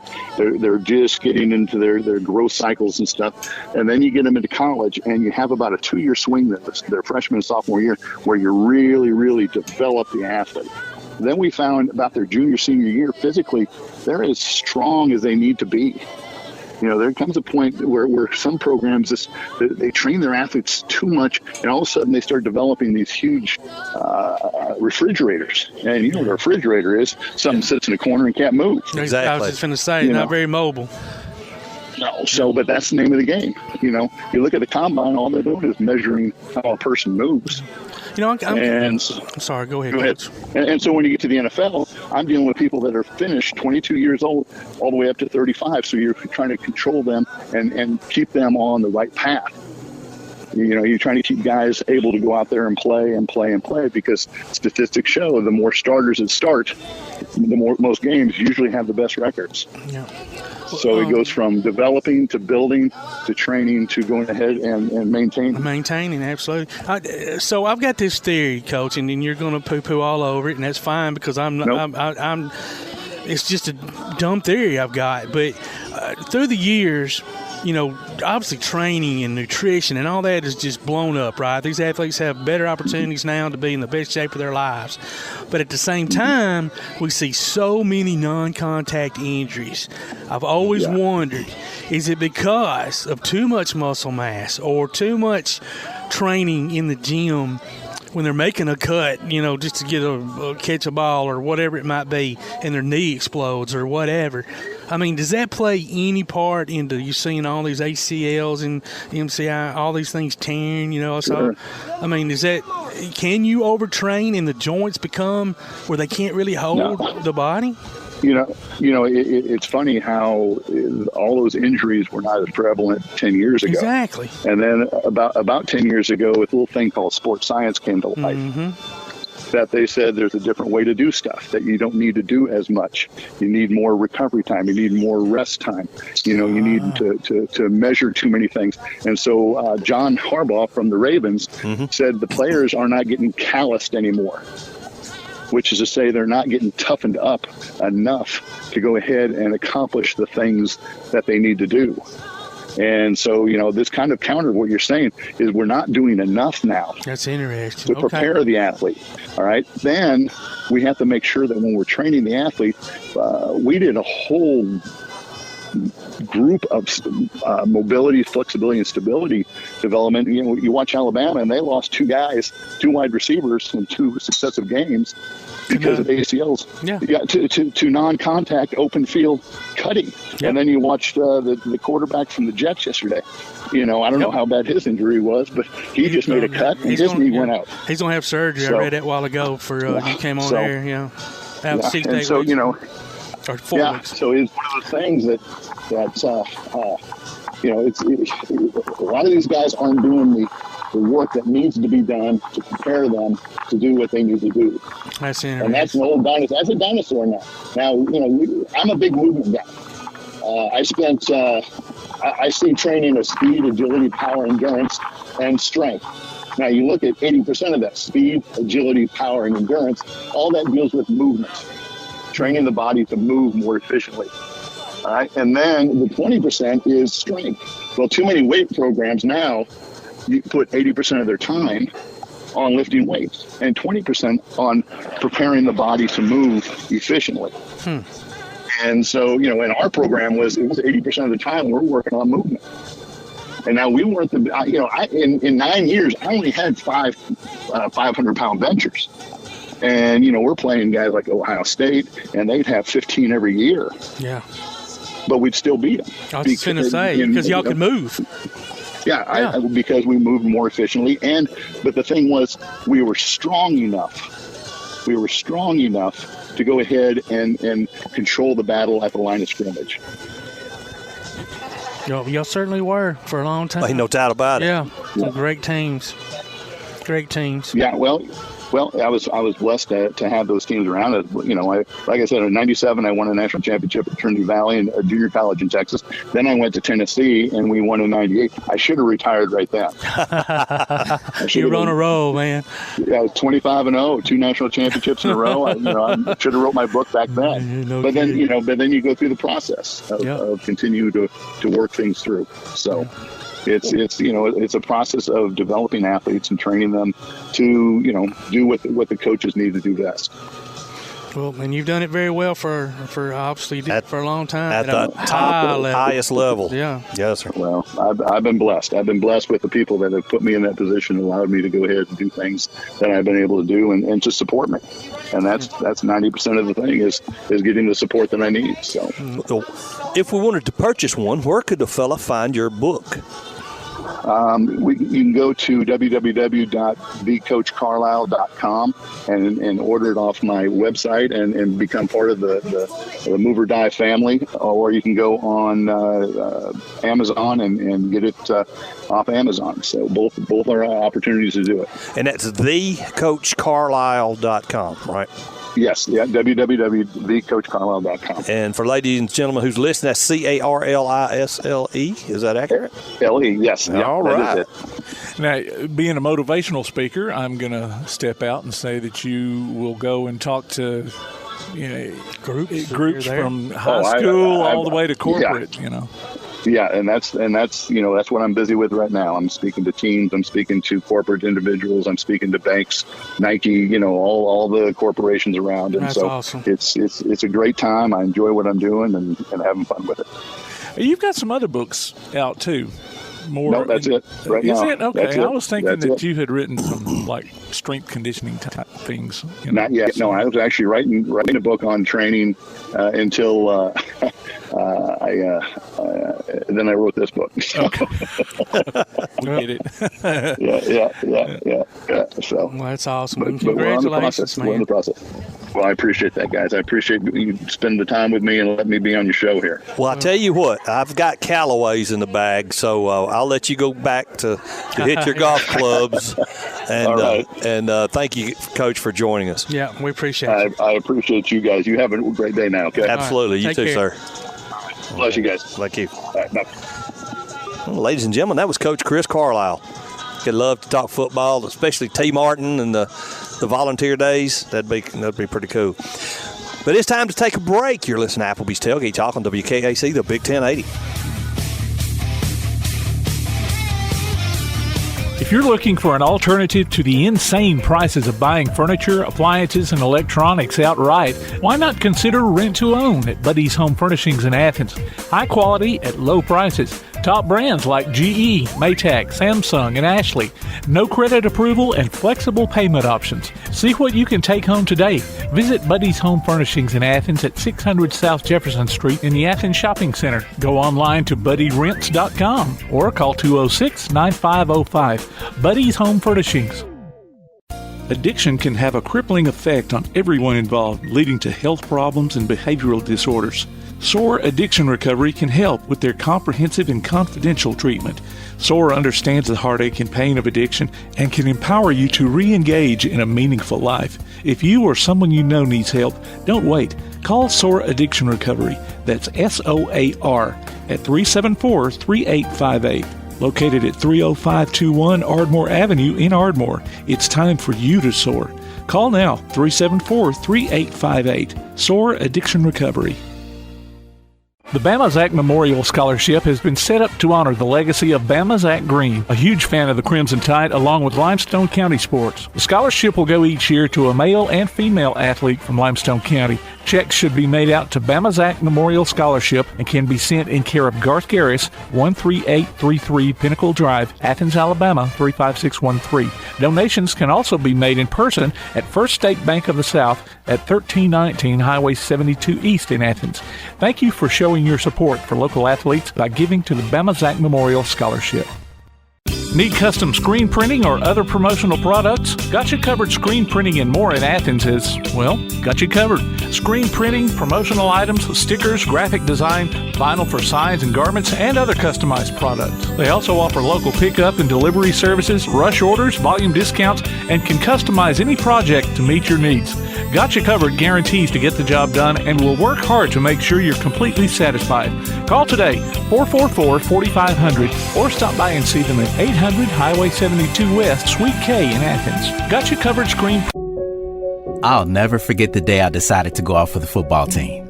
Mr. Banks, the JV football coach and my history teacher, asked me to stay after class. I thought I was in trouble. He said, "Hey, Darius, have you thought about going out for football?" I think you'd be great. Fact is, I never played football. Fact is, I never had anyone tell me I'd be great at something. So, with no experience at all, I signed up. And a week later, I padded up and was running drills on the field. I never was great, but playing high school sports was one of the greatest experiences of my life. I was accepted by my teammates, and I learned that when someone believes in you, you can believe in yourself. Encourage a student you know to take part in a high school sport. This message presented by the AHSAA and the Alabama High School Athletic Directors and Coaches Association. Check out the WKAC sports page. Go to WKAC1080.com and click on the WKAC sports icon. You can listen to the current sports stream as well as game archives, past coaches shows, and Applebee's Tailgate Talk on demand. If you're on your smartphone, you can stay automatically updated as new items are posted. The WKAC sports page, another reason why your best source for Limestone County sports is WKAC1080.com and 1080 WKAC. You're listening to the best of Tailgate Talk on 1080 WKAC. Lauren Sisler from ESPN, SEC Network, and AL.com. Lauren, thank you for joining us once again. Hey, so great to join you guys today. Tell a story about your parents. Yeah, so, that's kind of a big part of my journey and my story into broadcasting. And so part of that was sort of a, I guess part of my journey was because of what happened when I was in college with both of my parents. And it was sort of that evaluation and that sort of realization that I needed to change course and change direction. As I mentioned, I grew up, I was a gymnast my whole life. I was very dedicated to the sport. Both of my parents were very involved with my athletics as well as my brothers. Our biggest cheerleaders, and they always just said, let's focus on your gymnastics and your school, and we're going to take care of the rest. And, really they were just kind of a big part of my life and my brother's life. And, just super supportive family. And, I definitely, when I was able to achieve that college scholarship, when I was able to sign my letter of intent to go compete for Rutgers, it was a proud day and a proud moment for myself, but also for my parents, and, just a lot of excitement surrounding that. And so, of course, I go off to college, and, everything seemed normal. I had a close relationship with my parents. I spent most of the time, I always talked to them. I called them up, but not a day went by that I didn't communicate with my parents, even when I was 8 hours away at Rutgers. And, I picked up the phone every day like I always do. I was about to actually go to bed and talk to my parents for a few minutes, and I remember hanging up the phone with the I love yous, and nothing seemed out of the ordinary. And so, I fell asleep, and next thing you know, I wake up about 3 a.m., I look at the clock to a phone call from the caller ID at home, and it was my dad. And, he basically delivered the news that you never want to hear. He said, Lauren, your mom died. I need you to get on the next plane you can. I'll be at the airport to pick you up. And, what was difficult about it was that he had no explanation. It's 3 o'clock in the morning. Like, what could potentially be going wrong? I don't understand. Like, mom certainly wasn't out driving. It's not a car accident. What happened?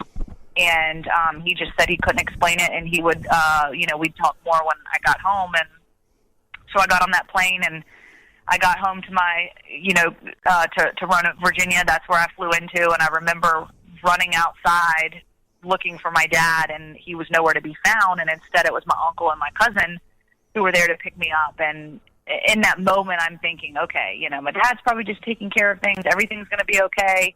And then my uncle, unfortunately, had to deliver the news to me that my father, too, had passed away.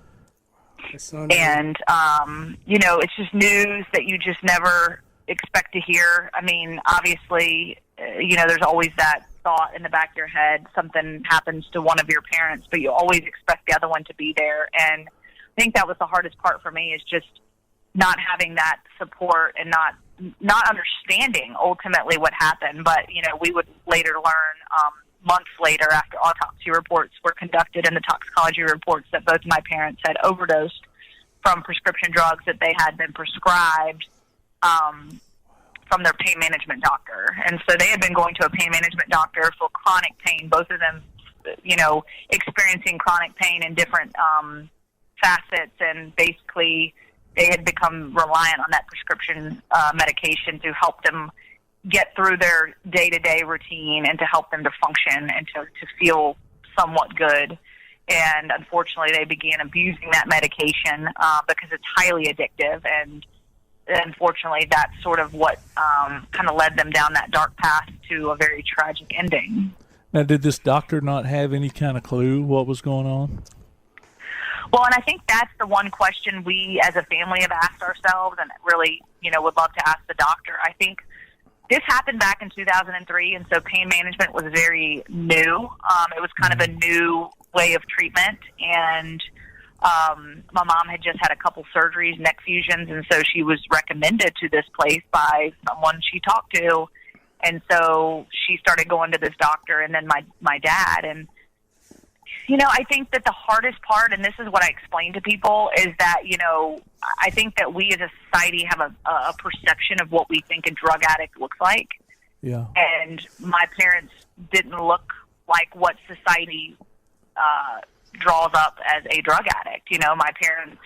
My mom obviously ended up on partial disability, but she was still very active in the community, such a big part of the community, woke up every day with a smile on her face. My dad went to work every day. He was a biomedical engineer at the VA Medical Center in Salem, Virginia, and really just seemingly two very normal people that were so full of love and full of life and, for the most part, full of energy and seemingly a happy family. And I think that is where probably things kind of took a detour, is that when they walk in a doctor's office, they're not the type of people that society has painted as the typical drug addict. But I think that's what we've learned now, and that's what my message and goal is to break that stigma, because everyone is touched by addiction.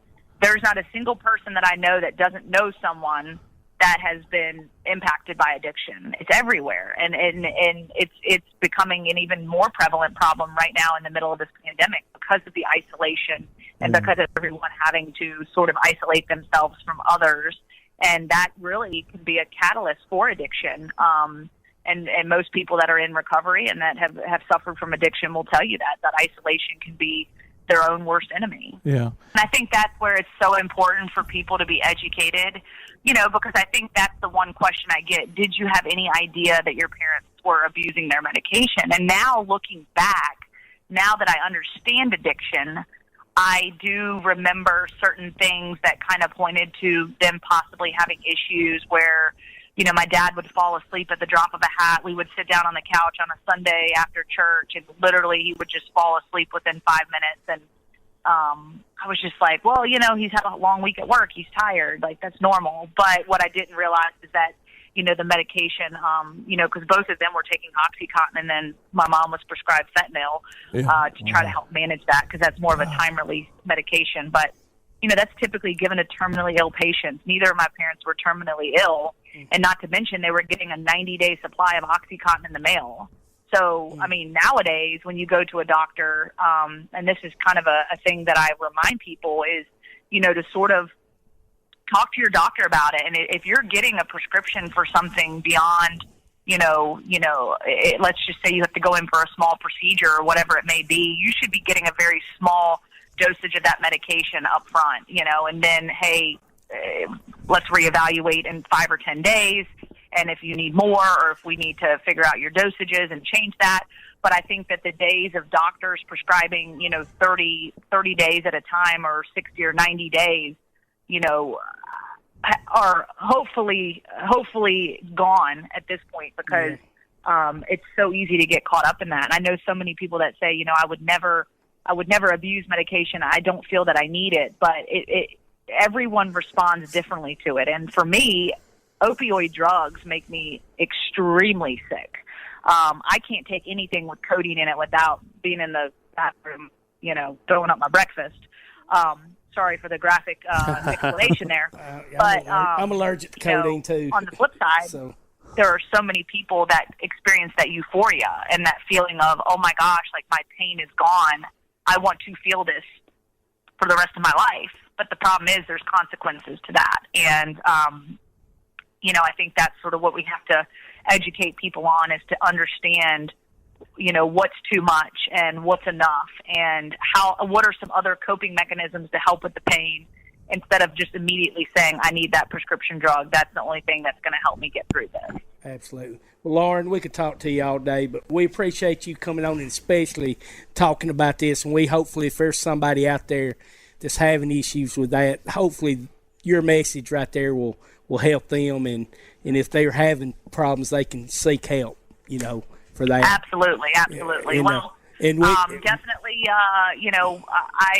on social media at Lauren Sisler. I also have a website at laurensisler.com. So if anyone, wants to reach out, has questions, wants any guidance at all, I work with some different nonprofits and might have some resources. So if anybody, is looking for help, or at least, to start that conversation and how they might be able to get involved in breaking this stigma and helping other people, feel free to reach out. But again, I appreciate you guys bringing me back on. I'm glad we were able to get through it today. Football season's about to kick off, so looking forward to that. And we'll continue to say our prayers that everyone gets through it happy, healthy, and safe, and that we keep moving forward. And watch you on AL.com. I love the videos. I'm especially when you're talking Alabama football, girl. I'm there every time you're talking Alabama. Yes, sir. I will be there. I've got you guys covered all season long. Thank you, Dave. We appreciate it. Thank you, Lauren. Appreciate Take care, you. Lauren. All right. Y'all take care. Thank you. That's Lauren Sisler from ESPN. You're listening to Applebee's Tailgate Talk on the Big 1080 WKAC.